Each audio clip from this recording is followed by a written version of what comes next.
Je suis très honoré de modérer ce webinaire. C'est un sujet très fondamental pour les entreprises qui est la gestion de la communication de crise.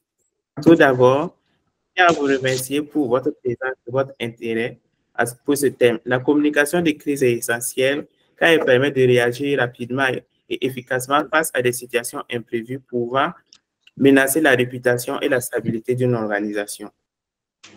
OK. Donc, bien gérer, elle protège non seulement l'image de l'entreprise, mais elle permet aussi de minimiser l'impact des crises, l'impact de ces crises sur les activités de ces entreprises. Donc, aujourd'hui, pour vous guider à travers les meilleures pratiques et les stratégies de réponse, nous avons l'immense plaisir d'accueillir M. Christophe Yamouero, qui est un expert en stratégie, marketing et communication, qui va partager avec nous des solutions concrètes et des exemples pratiques sur ce sujet. Sans plus tarder, et si M. Yamouero est admis et prêt, je vais lui passer la parole.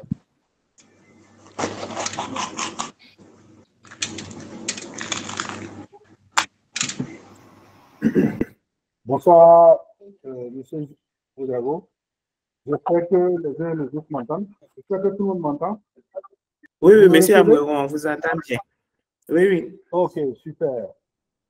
Alors, déjà, je vous remercie de m'avoir invité à animer ce webinaire ce soir. Je suis enchanté de pouvoir partager et apprendre aussi de vous durant ce temps que nous allons passer ensemble. Sans plus tarder, on va rentrer dans le vif du sujet par rapport à ce que nous devons voir aujourd'hui. Je partage mon écran. Oui, oui, il n'y a pas de souci. Merci beaucoup. Est-ce que vous voyez mon écran?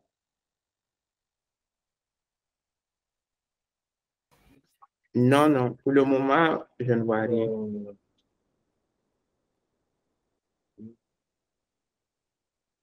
C'est bon? Oui, là, ça va. OK.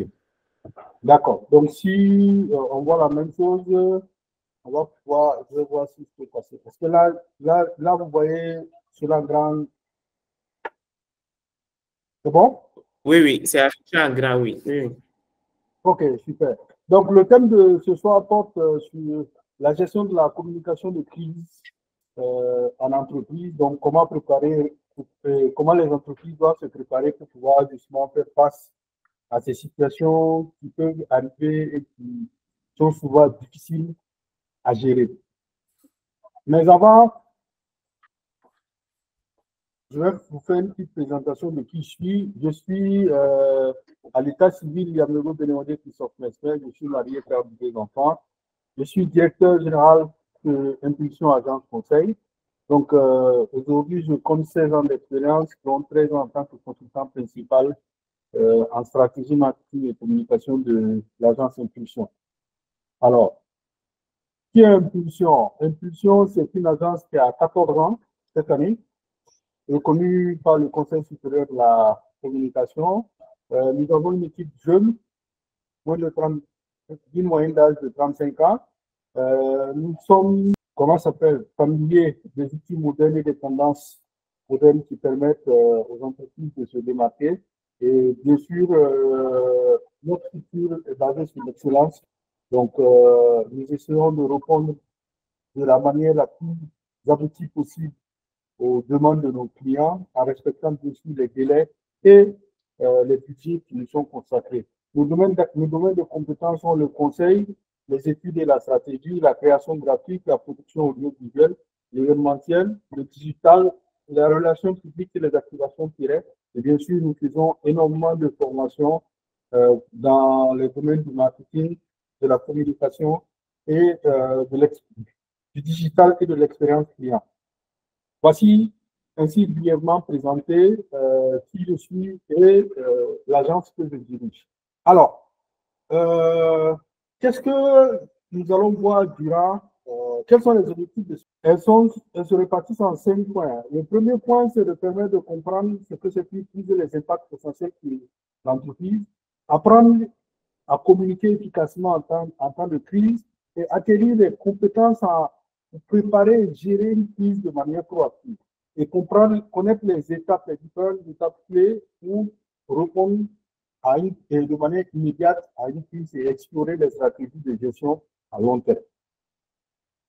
Donc, à l'issue de ce webinaire, vous serez mieux équipés pour anticiper et préparer vos différents types de crises, réagir rapidement et efficacement lorsque vous aurez une crise pour protéger votre entreprise, communiquer de manière stratégique et transparente avec toutes les parties prenantes pendant et après une crise, minimiser les impacts négatifs sur la réputation des finances et les relations de l'entreprise, et prendre les bonnes décisions pour informer et baser sur des pratiques pour renforcer votre résilience face aux crises. Donc, sans plus tarder, on va commencer.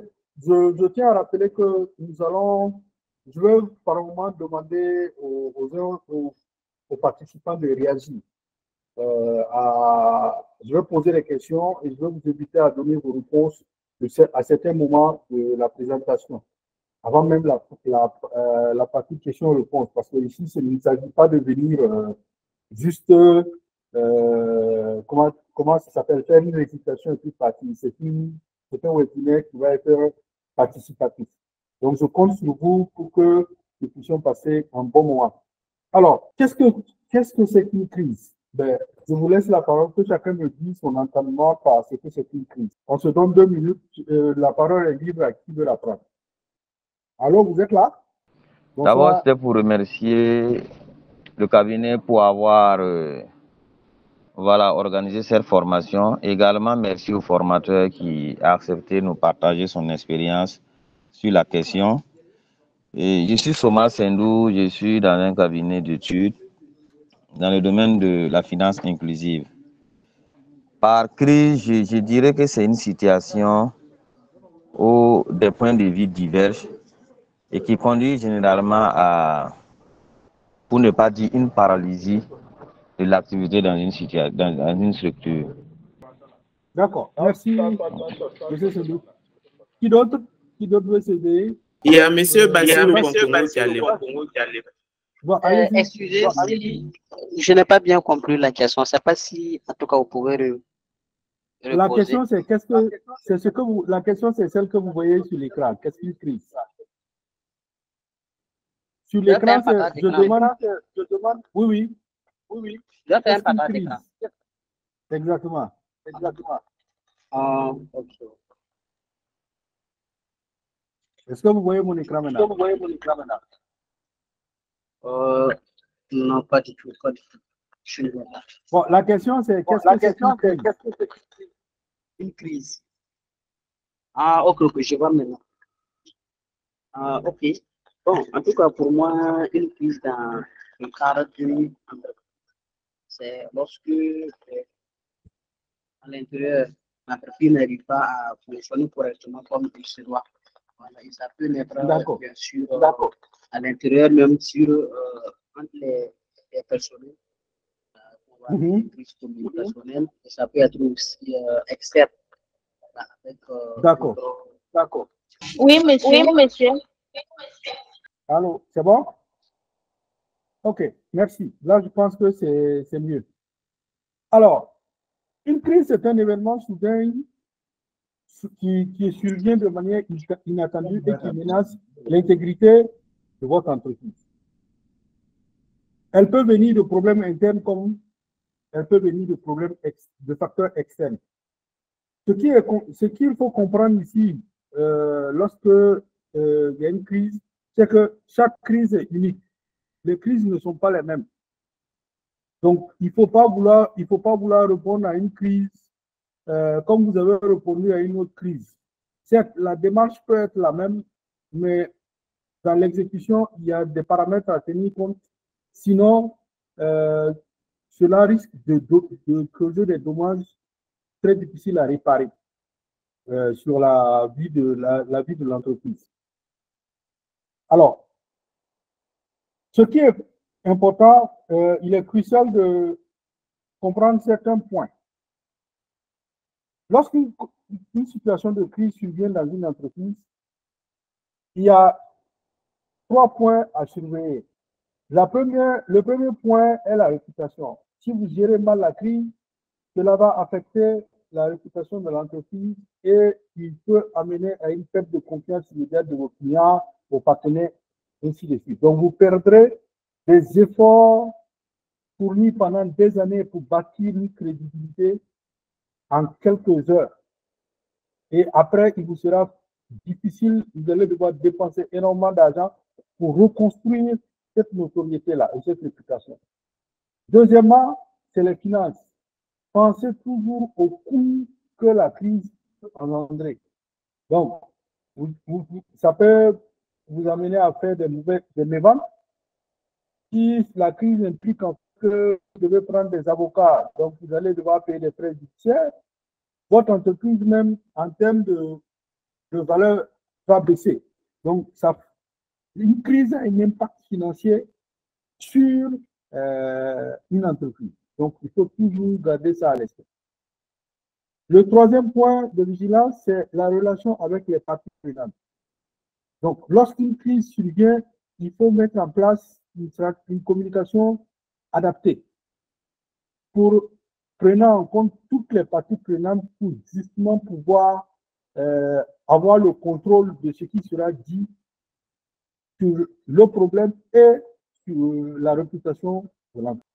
Lorsqu'on a compris qu'est-ce qu'une crise et quels sont les éléments sur lesquels la crise, les éléments sur lesquels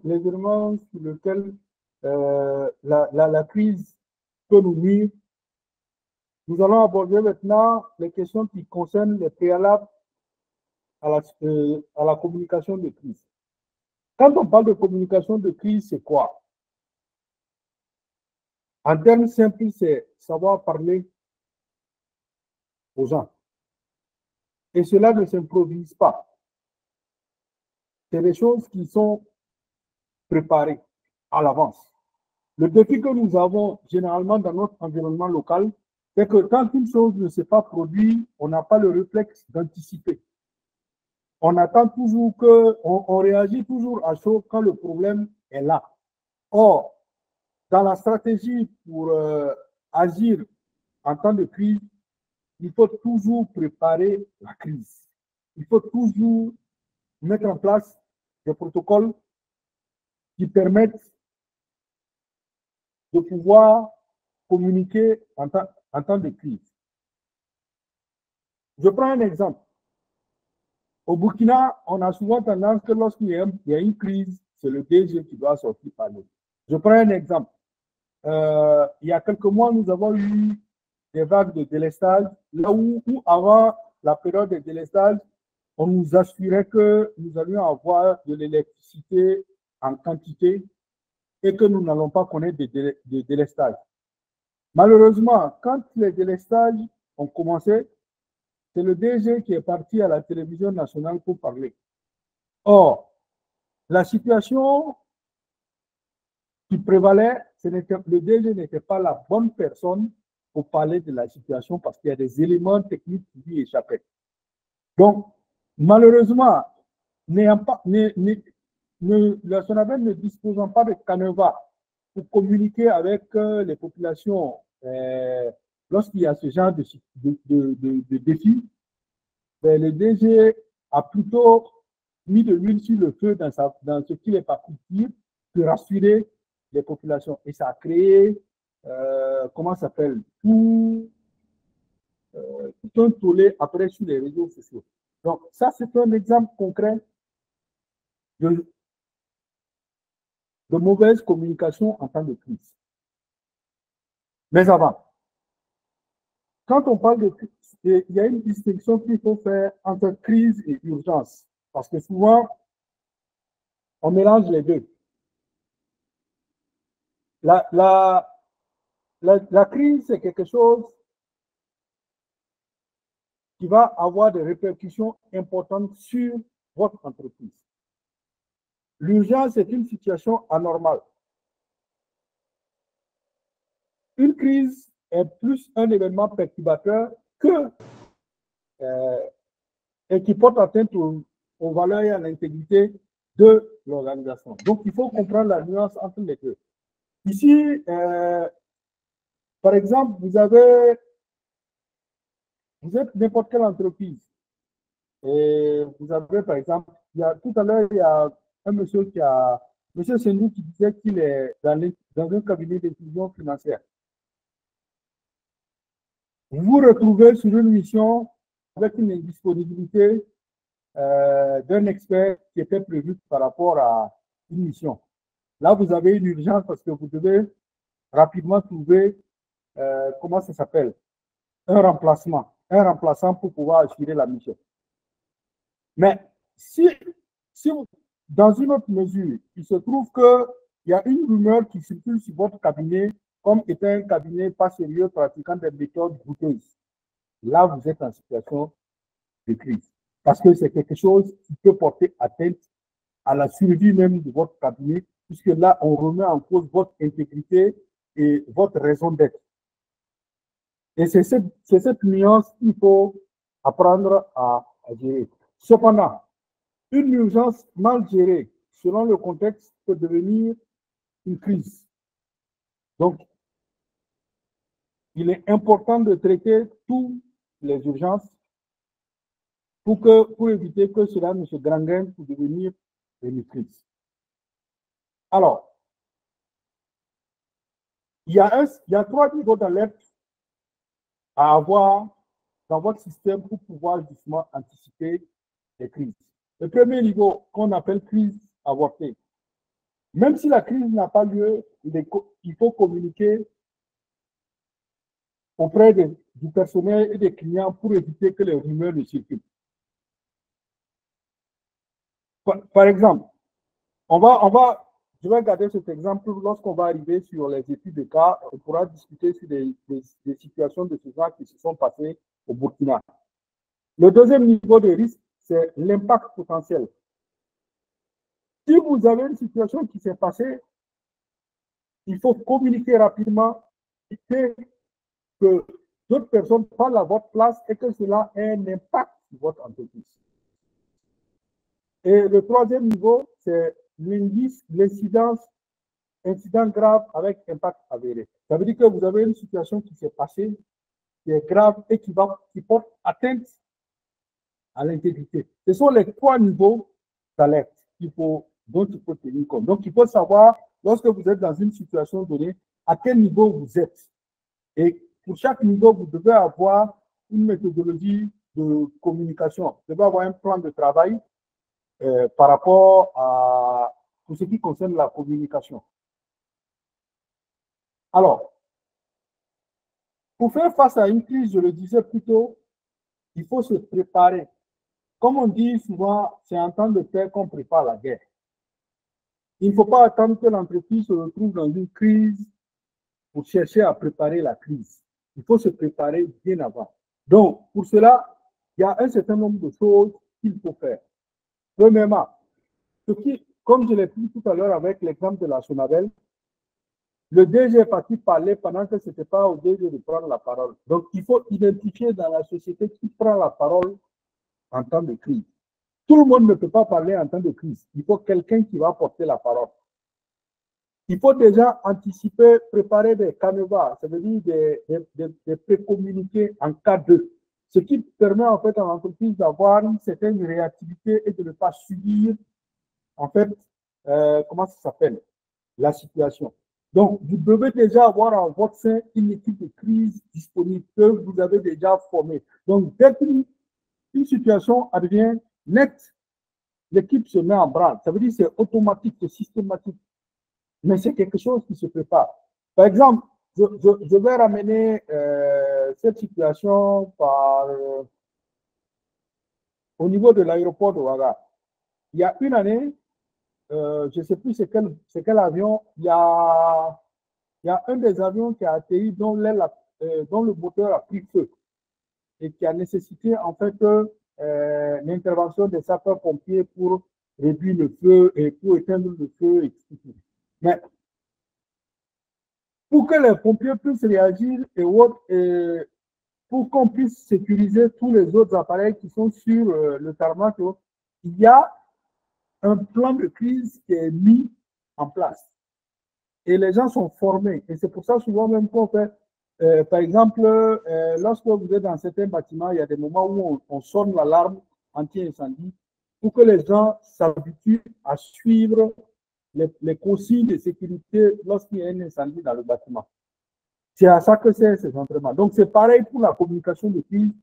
Il faut mettre en place une équipe, il faut mettre en place des procédures, il faut former les gens qui doivent gérer ces procédures-là à être réactifs le jour où une crise survient. Et c'est fondamental. Et malheureusement, c'est des choses qui sont très négligées. En tout cas, on va dire, je veux dire, dans nos paysages africains, spécifiquement dans le paysage ouest africain. Donc, lorsqu'on veut se préparer à la communication, à faire face à une crise, il faut mettre en place une équipe de crise, les former. Il faut élaborer un plan de communication de crise avec les messages qui devront être diffusés. Il faut faire des formations et des simulations pour que justement l'équipe soit aguerrie et puisse prendre le relais le jour où une crise survient. Lorsque vous faites face à une crise, les premières heures sont cruciales. Il ne faut pas prendre les choses à la légère, il faut vous montrer concerné. Parce que l'impression que vous allez laisser aux gens lors des premières heures est déterminante sur votre crédibilité. Parce que ça montre aux gens que soit vous avez le contrôle de la situation, soit vous subissez la situation, ou ça peut les laisser une idée de déjà vous essayez de cacher des choses. Et ça, c'est des situations qui sont dommageables à la réputation de l'entreprise.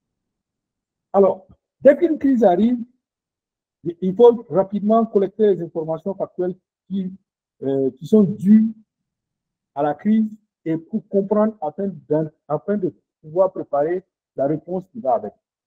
Et activer l'équipe de crise qui met en place le plan de communication et diffuse les messages qui doivent être diffusés de manière transparente et honnête. Et j'insiste sur le mot transparence et honnêteté. Si dans vos communications vous mentez, ça va vous rattraper. Si vous manquez de transparence, ça va vous rattraper. Donc, en matière de communication de crise, c'est la transparence et l'honnêteté qui vont vous permettre de gagner.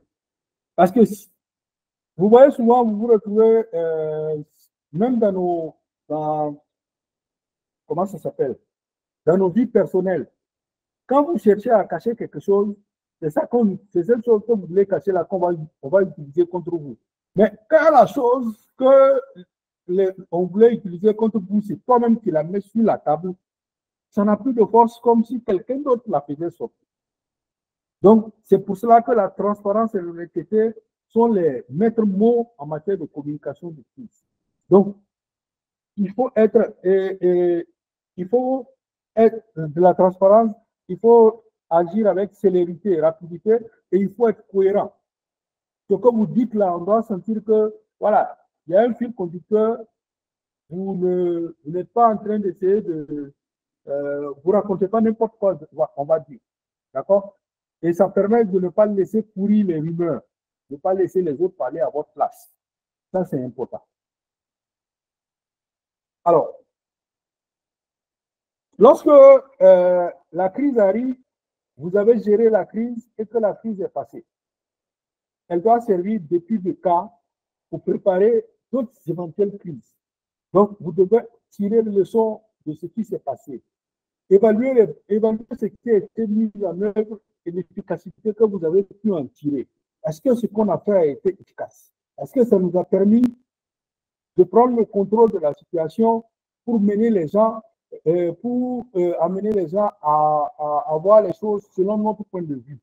Qu'est-ce que nous avons bien fait? Qu'est-ce que nous avons moins bien fait? Qu'est-ce que nous n'avons pas bien fait du tout?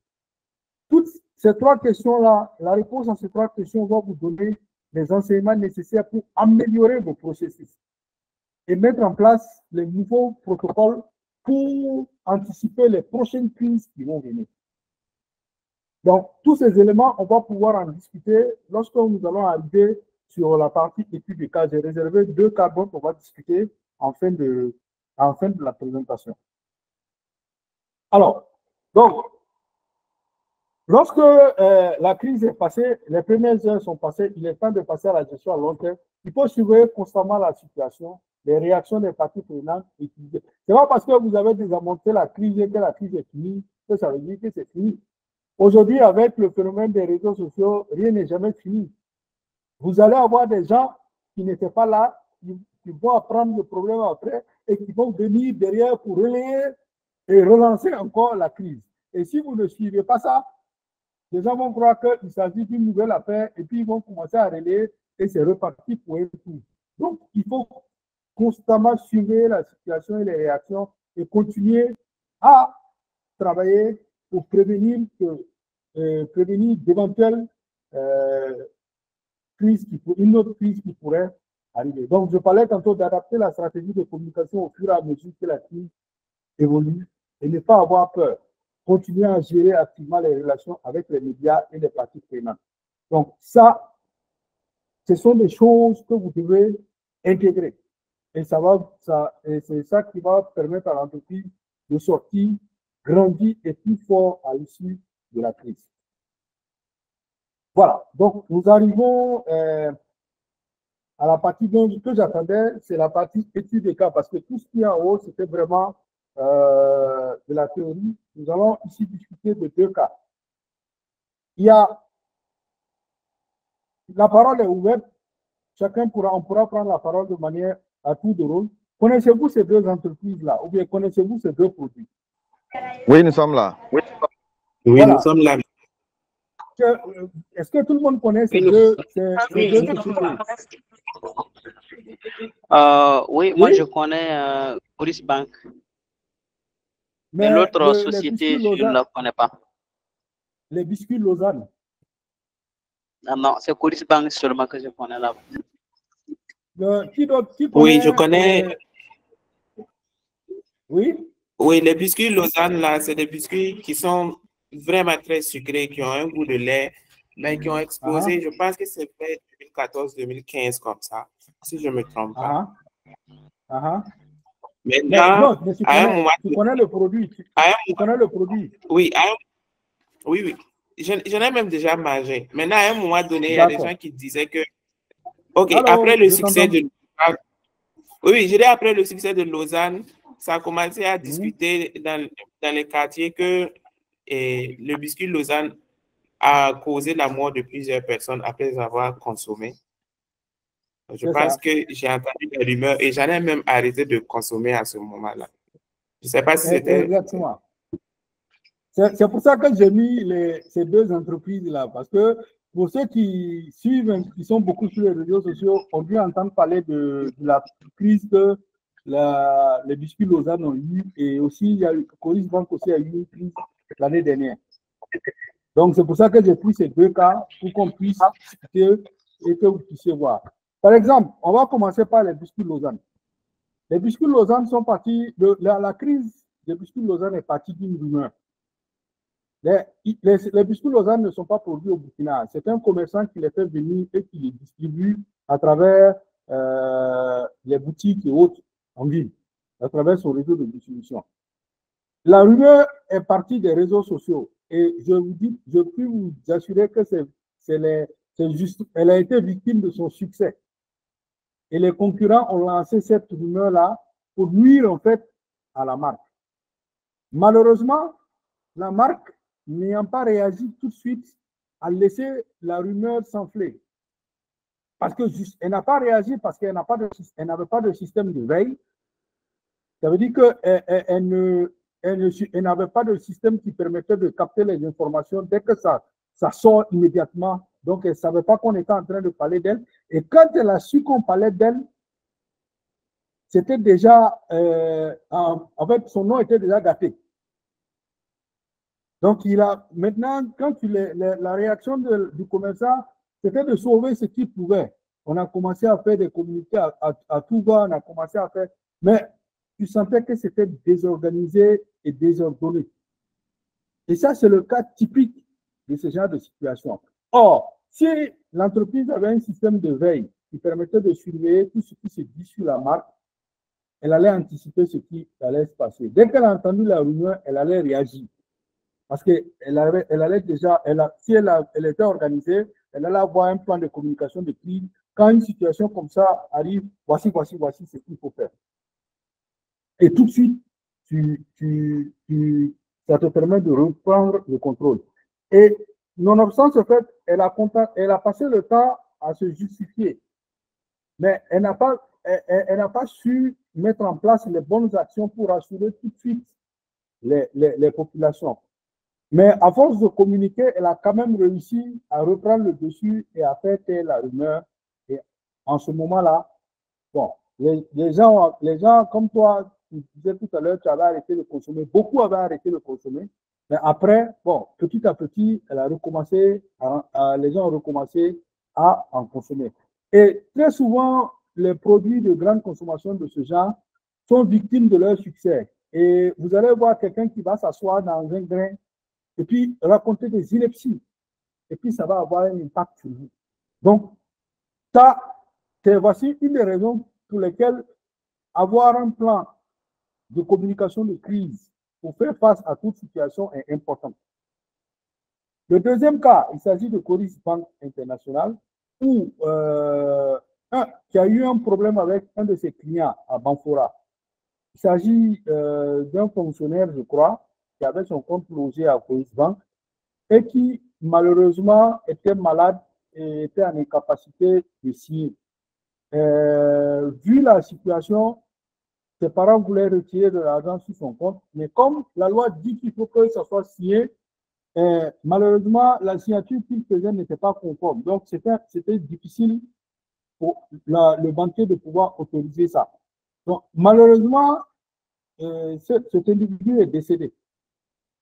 Cette personne est décédée et quelqu'un a posté son, comment ça s'appelle, son cri de cœur, si je peux dire ainsi, sur les réseaux sociaux, incriminant la société en l'accusant en fait qu'elle a manqué d'humanité pour traiter, et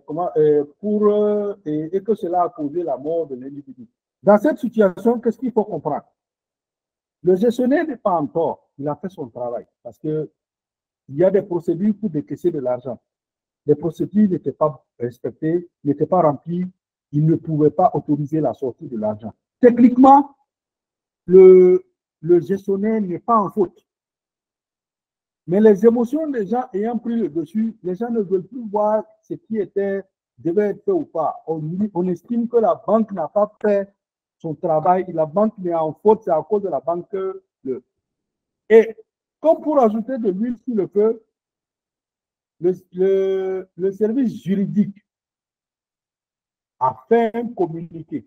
Donc ici, je reviens encore sur la notion de qui doit prendre la parole en temps de crise.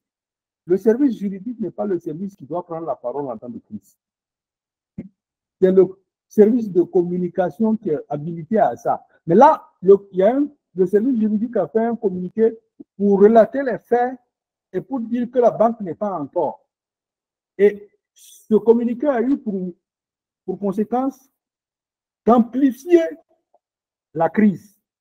Et les gens ont commencé à attaquer la banque et à inviter les autres clients à fermer leur compte pour aller ailleurs. La démarche du service de communication était de laver l'honneur de la banque en disant que non, ils ont respecté les règles, ils n'ont pas fait d'erreur. Mais ce dont ils n'ont pas pris en compte ici, c'est le côté émotionnel de la situation. Il y a mort d'hommes. Et quelle qu'en soit la raison qu'il y a, l'approche qu'il faut avoir ici, c'est de l'empathie. Il faut montrer aux gens que tu comprends leur douleur parce qu'ils sont sous le coup de l'émotion. Ici, on a manqué d'empathie. Et c'est ça qui a amené cette crise-là, qui l'a fait amplifier tout le reste. Pendant une dizaine de jours, la toile était en feu par rapport à ça. Et qu'est-ce que la banque envoie des émissaires auprès de la famille pour présenter leurs condoléances et tout le reste, à s'excuser et tout. Ensuite, son président directeur général en la personne de Nassar, puisque les gens taguaient pour que M. Nassar voit ce qui se passe, parce que ce que ses employés font, ce n'est pas bien et tout le reste. Donc, M. Nassar a fait un communiqué, et quand vous regardez la structure de la communication, vous savez que ça a été minutieusement préparé. Bon, le communiqué commence déjà par s'incliner sur la mémoire du défunt, présenter ses excuses aux populations, et les expliquer qu'on comprend leur cri de cœur et que tout sera fait pour qu'à l'avenir, cela ne se passe pas. Et ensuite, on a dit ce qui a été fait à l'endroit de la famille pour se racheter de ce qui s'est passé. Et quand ce communiqué est sorti, ça a cassé la rumeur et ça a permis à la banque de sortir de la crise. Donc, voici deux cas concrets d'événements qui se sont passés au Burkina où la crise a apporté atteinte aux entreprises, donc à la réputation, aux finances de l'entreprise. Parce que dans tous les deux cas, les gens avaient commencé à fermer. Il y a des gens qui avaient commencé à fermer les banques. Dans la localité là-bas, les populations se sont mobilisées pour dire qu'eux ne veulent plus voir le chef d'agence là-bas, qui n'ont qu'à affecter le chef d'agence, sinon eux vont fermer tous leurs comptes. Donc, vous voyez, du cas où les choses étaient parties. Et effectivement, Coris a été obligé de rappeler son chef d'agence et d'envoyer un nouveau chef d'agence là-bas. Voilà. Donc, voici, grosso modo, ce que je voulais partager avec vous. Maintenant, s'il y a des questions, je pourrais. On va passer aux questions après ces 3 points.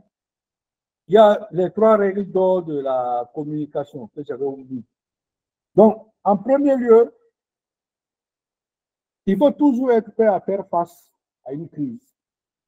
La deuxième règle, allez chercher de l'aide. L'aide que vous allez aller chercher peut se situer à 2 niveaux. Si vous êtes une grande entreprise et que vous avez tout en interne, et même souvent, selon la crise, il y a des sociétés qui sont spécialisées dans la gestion de crise, qui peuvent vous accompagner. Quand vous êtes petit et que vous faites face à une crise, c'est toujours bon de se faire accompagner. Ça vous évite de tomber dans certains pièges et de vous faire avoir. Et la troisième règle, c'est de prendre rapidement le contrôle des messages. Ne vous taisez pas lorsqu'une crise survient. Ne laissez pas les gens parler pour vous. Prenez la parole, assumez vos responsabilités et faites face. Ça rassure tout le monde et ça permet, ça freine énormément la crise. Parce qu'à partir du moment où vous avez pris la parole, les gens se disent, ah, ils sont informés, ils sont en train de prendre en charge la situation. Mais tant que vous vous taisez, soit les gens vont le prendre comme des bouteilles, ou en tout cas, ils vont mal l'interpréter et cela va vous nuire à long terme. Donc, il faut toujours prendre rapidement le contrôle des messages qui sont diffusés et surtout contrôler tout ce qui est dit. Donc, en résumé, il y a 8 règles pour gérer sa communication de crise. Donc, premier, prévenir le risque de la réputation en créant une relation avec les journalistes. Donc, est-ce qu'il est bon d'avoir, comment ça s'appelle, comme on dit, un comité qui a déjà des personnes qui peuvent activer en cas de besoin. Deuxièmement, il faut envisager toutes les hypothèses de crise possibles selon votre secteur d'activité. Et en fonction de ça, préparer le protocole qui sied à chaque simulation que vous avez. Même si la crise qui arrive venait à ne pas figurer dans les scénarios déjà envisagés, vous aurez déjà une méthodologie qui va vous permettre de vous en sortir. En 3, identifiez clairement qui parle au nom de la société. 4, identifiez les canaux par lesquels vous allez distribuer vos messages auprès des publics. 5, répondre et expliquer les faits avec honnêteté. En 6, être disponible en toutes circonstances. En 7, informer sur les mesures prises pour résoudre le problème. Et en 8, tirer tous les enseignements pour mieux gérer à l'avenir. Donc, si de tout ce que j'ai dit, vous n'avez rien retenu, si vous retenez ces 8 règles, je pense que vous serez à même de pouvoir faire face lorsque vous aurez une situation. J'en ai terminé pour ce qui est de la présentation. Maintenant, je suis ouvert aux questions des uns et des autres. Merci, M. Yamuro, pour cette brillante présentation et votre disponibilité. Et je me permets de revenir sur quelques points. Déjà, la partie la plus importante de votre présentation, c'est quand vous nous dites de nous préparer pour une crise à venir parce que ça peut toucher à tout le monde. C'est vrai qu'ici, on n'aime pas présager ou prévoir le malheur et ceux qui vendent les assurances peuvent en témoigner. Des fois, quand tu parles à une personne que sa maison pourrait brûler un jour, bon, je pense que tu pourrais avoir une bagarre là-bas. C'est-à-dire, si une crise survient dans une structure, la crise peut menacer la réputation, les finances ou les relations avec les parties prenantes dans la structure. Donc, vous nous avez dit que tout le monde n'est pas habilité à prendre la parole à l'intérieur de la structure et qu'il faudrait désigner une personne bien déterminée qui dispose de la formation adéquate et des moyens nécessaires pour répondre à cette crise. Il faut répondre également aux premières heures et prendre le pouvoir du message qui est transféré, notamment en assumant et en faisant les communications soi-même pour pouvoir maîtriser ce qui est donné. Donc, maintenant, dès qu'une crise est réellement survenue dans l'entreprise, il faudrait traiter déjà la crise rapidement, mais ensuite tirer une leçon et surtout documenter la réaction qu'on a eue face à la crise et le traitement qu'on a mis en place en mettant de part et d'autre les meilleures décisions et les mauvaises décisions afin de préparer une nouvelle stratégie bien meilleure pour répondre aux crises qui vont venir. Et l'entreprise aussi doit être en veille permanente pour ne pas rater quelques informations. Quelques informations sur elle, ne serait-ce que sur la toile, sur les réseaux sociaux qui pourraient les nuire. Notamment, actuellement, au Burkina Faso, il y a la plateforme Consomme Action. Et si une entreprise qui fait des actions ne suivait pas cette plateforme, une personne pourrait aller laisser un message là-bas qui pourrait nuire énormément à sa réputation. Je pense que j'ai fait un bref résumé de ce que vous avez dit. J'espère que j'ai fidèlement. D'accord, nous allons ouvrir les questions. Toutes les personnes qui désirent prendre la parole peuvent lever la main et nous allons faire questions-réponses. Si M. Yamuro est d'accord, à chaque fois qu'une personne pose une question, il répond, on passe à la personne suivante. Actuellement, on a une personne qui a levé la main, M. Rodolphe Sawadobo. Oui, M. Rodolphe. Bonsoir, Monsieur Yamuro. Bonsoir, Justin. Bonsoir à tous les participants. J'espère que vous me recevez. Oui, on vous reçoit, M. Sawadobo. D'accord. D'abord, je vous remercie pour cette communication de qualité sur la communication de crise. Ça nous permettrait vraiment de mieux nous préparer et surtout d'anticiper pour les éventuels cas de crise. Moi, ma question, c'est par rapport à la documentation. Bon, j'ai une question et une contribution. Ma question, c'est relativement à la documentation sur la situation de crise. Est-ce qu'il y a un process en particulier, un canevas en particulier que vous avez l'habitude d'utiliser et que vous nous recommandez par rapport à ça? Et s'agissant maintenant de ma contribution, c'est un outil que je vais recommander à ceux-là qui souhaitent surveiller ce qui se dit sur eux, que ce soit sur les réseaux sociaux ou sur l'Internet de façon générale. Il y a un outil qu'on appelle Google Alert. Avec cet outil, vous pouvez définir un certain nombre de mots-clés et définir la périodicité à laquelle vous souhaitez recevoir ces alertes. Et là, depuis votre boîte de réception, les mots-clés que vous avez définis, une fois qu'il y a un mot sur la toile en rapport avec ces mots-clés, vous serez averti. Cela aussi, c'est un moyen qui vous permet d'anticiper. Merci à tous. OK. Merci, M. Saadego, pour votre contribution. Et effectivement, Google Alert, c'est un outil qui est gratuit et qui vous permet déjà de vous tenir informé de tout ce qui se dit sur vous sur la toile. Il y a d'autres outils aussi, mais qui sont plus poussés et mais qui sont payants, que vous pouvez utiliser parce que Google Alert, je pense qu'il ne prend pas en compte ce qui se dit sur les réseaux sociaux. C'est plus sur le net. Donc, mais vous pouvez, il y a d'autres plateformes qui prennent en compte les réseaux sociaux, mais qui demandent en fait il y a des formules gratuites. Mais si vous voulez bénéficier de toute la puissance de l'outil, il faut prendre des abonnements. Voilà. Donc, concernant la préparation de la réponse de la communication de crise, oui, il y a une démarche qu'il faut faire, qu'on peut suivre pour préparer cela. Et c'est ce que je disais tantôt, c'est les étapes qu'on a identifiées. Si vous voulez, après, je vais partager avec le cabinet un document qu'on va faire sur ça, que vous pouvez utiliser pour avoir toutes les étapes, toutes les différentes étapes qu'il faut faire pour pouvoir préparer cela. Maintenant, c'est comme je vous dis, il est bon de vous faire accompagner. Parce que il ne suffit pas d'avoir ce canevas. Il faut également former vos équipes à la réponse, à savoir répondre. Et il faut même souvent simuler des situations de crise et voir comment les gens réagissent. C'est ça qui permet aux gens de pouvoir faire face lorsque la situation survient. Et le canevas est le même, peu importe le secteur d'activité dans lequel on se trouve.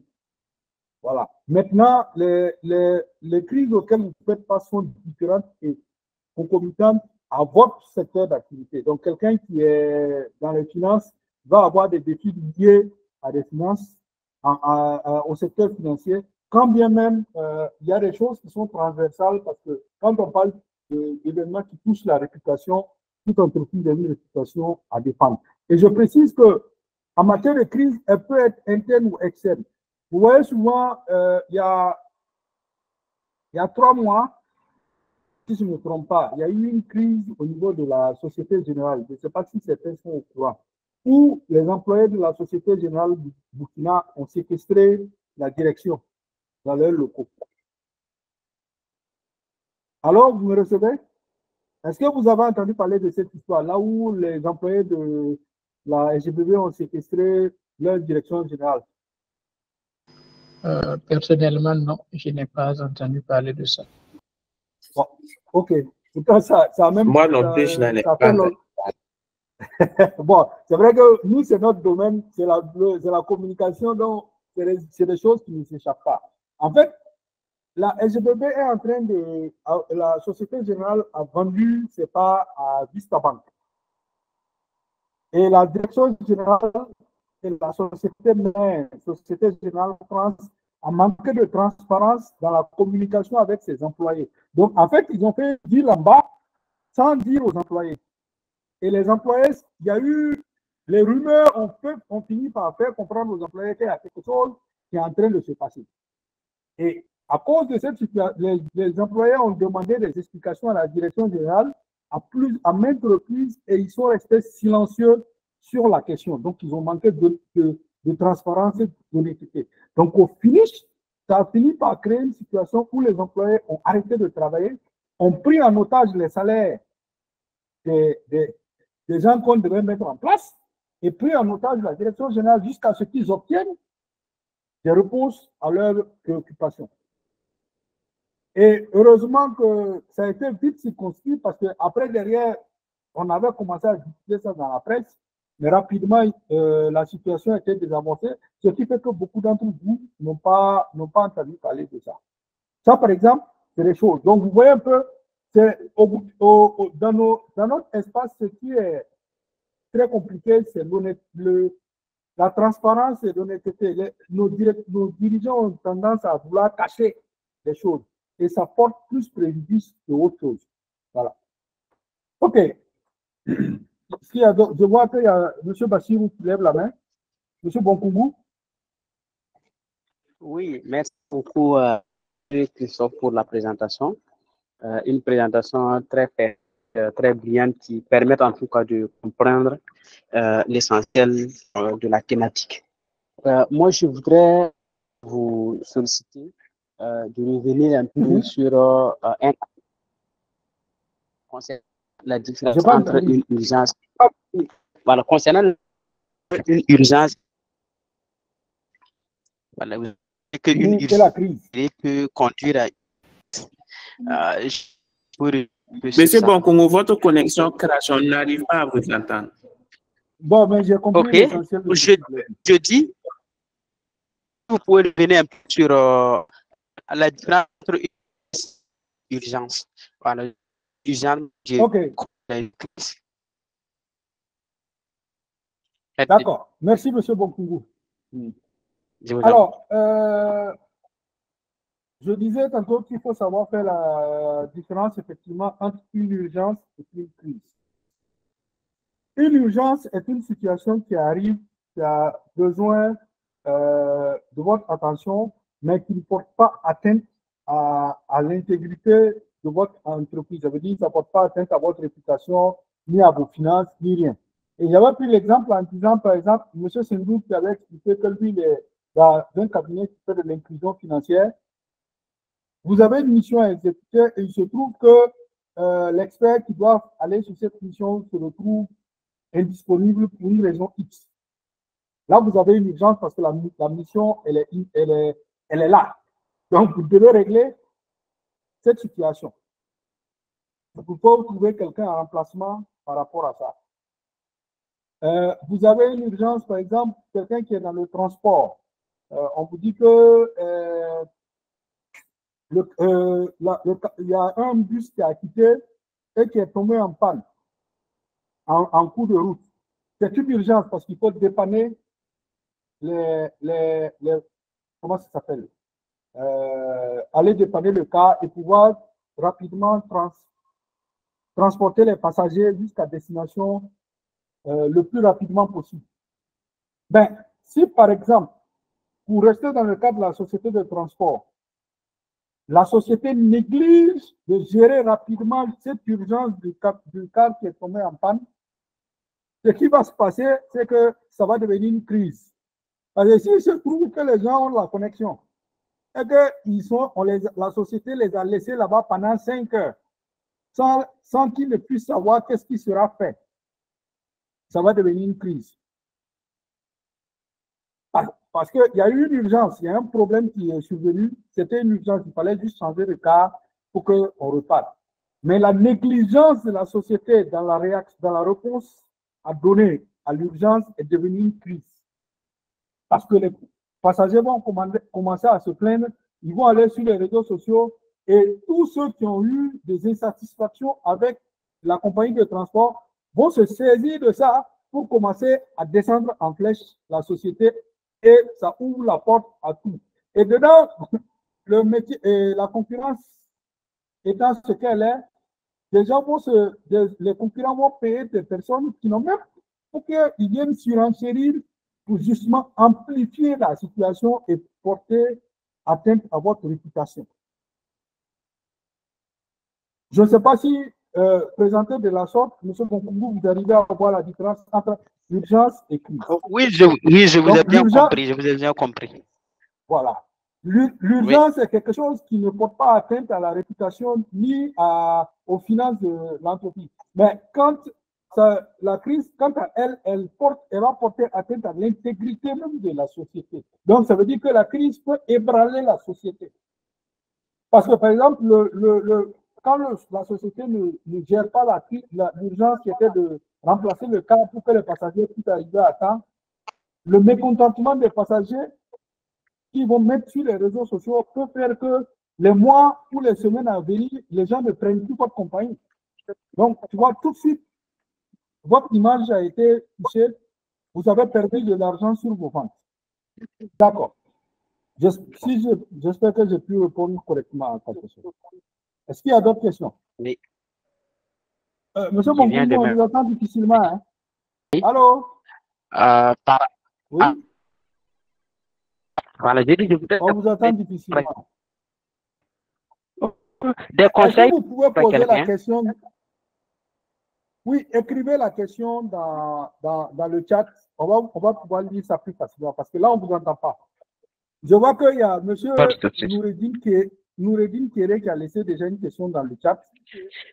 Il disait de revenir sur le dernier slide. Je suppose qu'il parle c'est le slide qui parle des 3 règles d'or. Non, le dernier slide, c'était plutôt le résumé. Les 8 règles à suivre pour gérer sa communication de crise. Donc, le premier point, c'est prévenir les risques de réputation en créant une relation avec les journalistes. Ça veut dire que le premier point, c'est quoi? Pour rester dans le cas du cas, il faut toujours avoir dans ces relations des journalistes que vous pouvez activer. Ils vont prendre le relais de la parole pour vous de manière positive pour déjà contrebalancer ce qui est négatif qui va être dit sur vous par d'autres personnes. Ça ne se limite pas qu'aux journalistes, ça peut même être des influenceurs, des quoi, mais des gens qui vont pouvoir dire des choses de manière positive sur vous. Deuxièmement, il faut vous préparer. La préparation, c'est quoi? C'est de s'asseoir et puis se poser les questions.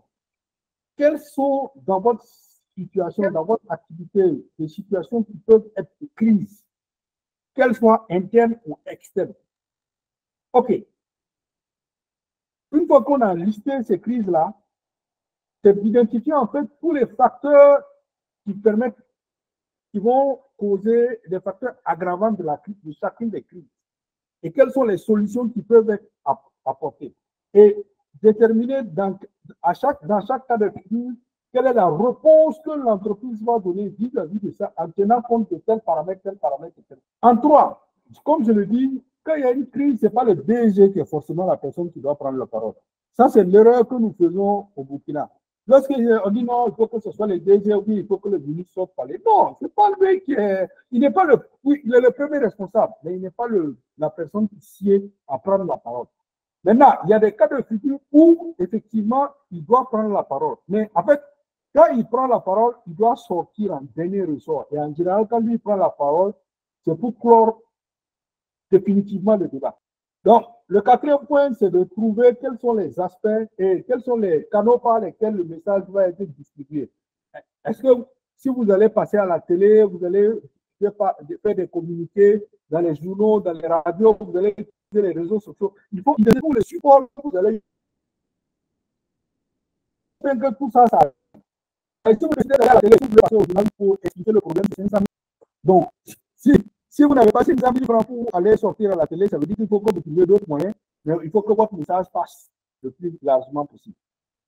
En 5, c'est de répondre et expliquer les faits avec honnêteté. Ça veut dire qu'il faut expliquer la situation de manière honnête. Il ne faut pas chercher à mentir. Parce que si vous cherchez à mentir, ça va se retourner contre vous. C'est un couteau à double tranchant. Voilà. Mais il faut tenir compte de la... comment ça s'appelle du contexte de la chose. Donc, c'est pour ça que j'ai pris le cas de Coris Bank. Ici, il y a eu mort d'homme. En relatant les faits, il faut tenir compte que vous devez avoir de l'empathie par rapport aux victimes. Donc, il faut vous montrer, de l'empathie par rapport à la situation et non vouloir montrer aux gens du genre comme vous avez raison. C'est pour ça que vous avez fait ça. Donc, ce qui s'est passé là, vous vous en foutez. Parce que quand le premier communiqué est sorti, c'est le sentiment que les gens ont. Or, en communication, non en marketing, on va dire que c'est la perception qui compte. Donc, c'est ce que les gens ont perçu là. C'est ça qui compte. Donc, quand vous devez répondre aux gens, quand vous devez parler aux gens, il faut parler aux gens de sorte à ce que vous voulez qu'ils ressentent, ce que vous voulez qu'ils perçoivent là, que ce soit ça qu'ils aient en fin de compte. En point 6, c'est d'être ouvert. Il ne faut pas vous renfermer. Ça veut dire que les gens vous appellent, vous ne voulez pas répondre, vous barricadez derrière vous-même. Non, ne faites pas ça. Parce qu'on a vu ça souvent. Lorsque ces gens, des situations arrivent, l'entreprise se renferme sur elle-même et refuse de communiquer et autres. Une société de transport qui est morte actuellement à cause de cette situation, c'est par exemple PCB. PCB, c'est un exemple concret à ce niveau. Quand vous écoutez même aujourd'hui le personnel parler, du personnel parler, souvent tu te demandes, mais pourquoi c'est comme ça? Mais bon, on va dire que ça fait partie c'est le modèle dans lequel les gens grandissent, c'est la culture. En fait, il faut informer les gens sur les mesures qui sont prises pour résoudre le problème. Qu'est-ce que vous êtes en train de faire pour résoudre le problème? Et quand la crise est passée, il faut évaluer ce qui s'est passé, tirer tous les enseignements que vous avez à tirer de la situation qui s'est passée pour améliorer vos procédures pour que si une prochaine fois la chose doit advenir, vous puissiez être plus réactif par rapport à la situation. Je ne sais pas si j'ai répondu aux questions de M. Thierry. D'accord. Donc, ok, il y a M. Mamadou Ouedraogo qui demande si le document serait disponible. Oui, ce document-là, je l'ai déjà partagé. Je pense que, comment ça s'appelle? Le cabinet se chargera de vous faire parvenir cela. Si vous avez un WhatsApp dans lequel vous interagissez. Voilà. Donc, pour revenir à la question de M. Bonkungu, je voudrais des conseils pratiques pour quelqu'un. Alors, par exemple, les 8 étapes dont j'ai parlé à la fin du slide peuvent vous servir. Même si je vous donne les conseils comme ça, le pas communicateur, il y a des choses qui vont vous manquer pour mettre en place.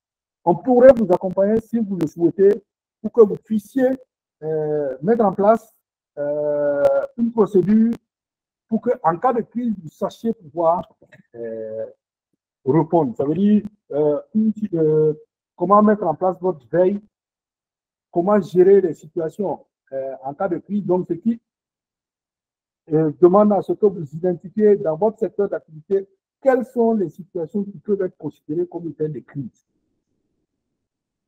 Et en fonction de ça, quel est l'impact que ça peut avoir sur votre activité? Et ensuite, on va apporter les réponses ici. OK. Bon, on me confirme que le document sera partagé, donc il n'y a pas de défi à ce niveau. Monsieur Ouedraogo, ben, je ne sais pas s'il y a d'autres personnes. Oui. Bon, je pense qu'il n'y a plus de questions. Hein. S'il n'y a plus de questions, merci beaucoup, M. Yamoyo, pour votre disponibilité et votre présentation.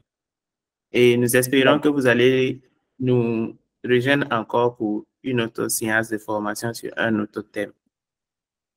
Oui, absolument, absolument. Je reste disponible pour toute thématique que vous voudrez dire qu'on puisse animer. Je rappelle que Intuition Agence Conseil est un cabinet marketing et communication qui accompagne beaucoup plus les PME dans tout ce qui concerne, dans toutes les problématiques de stratégie d'entreprise, stratégie marketing et développement commercial. Donc, en mettant en place des écosystèmes qui prennent en compte, qui tiennent compte digital comme levier de performance pour atteindre ces objectifs.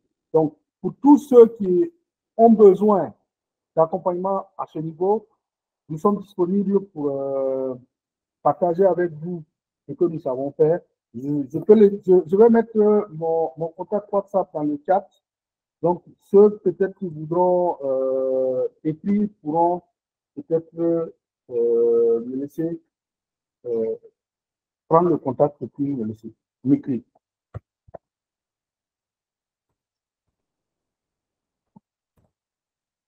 Voilà. Donc, mon contact WhatsApp est dans le groupe et dans la boîte de discussion. Donc, pour ceux qui voudront être accompagnés, je suis disponible. Merci. Et merci encore au cabinet pour l'opportunité que vous m'avez donnée. Merci encore, M. Yamoyo. Merci à tous d'être restés jusqu'à la fin de cette formation. Et Le Café des Alliés est une initiative du cabinet Fidali et nous organisons un webinaire chaque semaine sur des thèmes différents et variés et chaque professionnel pourrait trouver son compte en suivant nos webinaires. Évidemment, nous n'oublions pas les étudiants qui seront les professionnels de demain. Eux aussi peuvent suivre. Donc, nous allons partager le document dans notre groupe WhatsApp. Si vous n'avez pas encore intégré, nous vous prions de trouver le lien directement dans le chat et intégrer. Et on se retrouve après pour la programmation du prochain webinaire. Bonne soirée à tous.